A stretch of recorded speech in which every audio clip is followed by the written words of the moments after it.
Hi everyone. Faced with the loss of their starting quarterback Jason Campbell due to a broken collarbone, the Oakland Raiders acquired now former Cincinnati Bengals quarterback Carson Palmer for 2 first-round picks to the Bengals.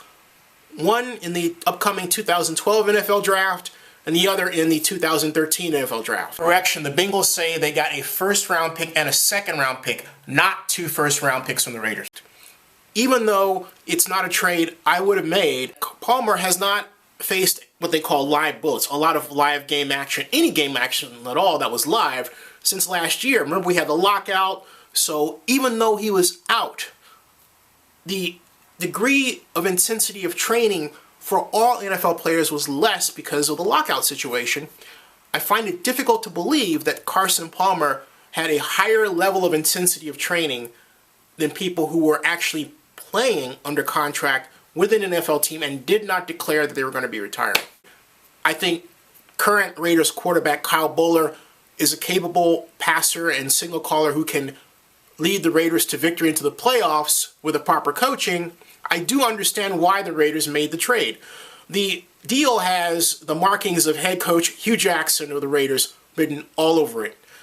Coach Jackson knew Carson Palmer when he was in high school, tried to recruit him and did successfully recruit him from high school to Southern Cal, and then was the offensive coordinator at Southern Cal, and then later was the wide receivers coach with the Bengals when Carson had some of his better years, including 2006 through 2008. 2006 through 2007. 2008 he had a bit of a dip.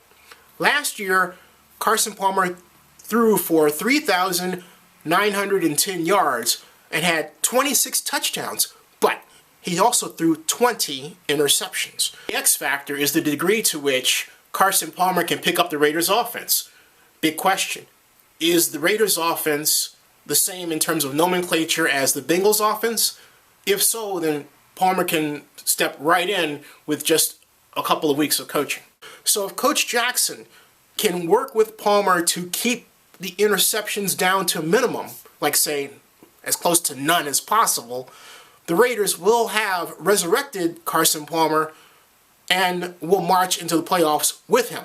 Now, having said that, I also have to say that I disagree with NFL Network analyst Mike Lombardi, who says that had Al Davis been alive, he would not have made that trade. It also sounds like Lombardi is a little jealous of the increased power he thinks Coach Jackson has now. I got a sense of that.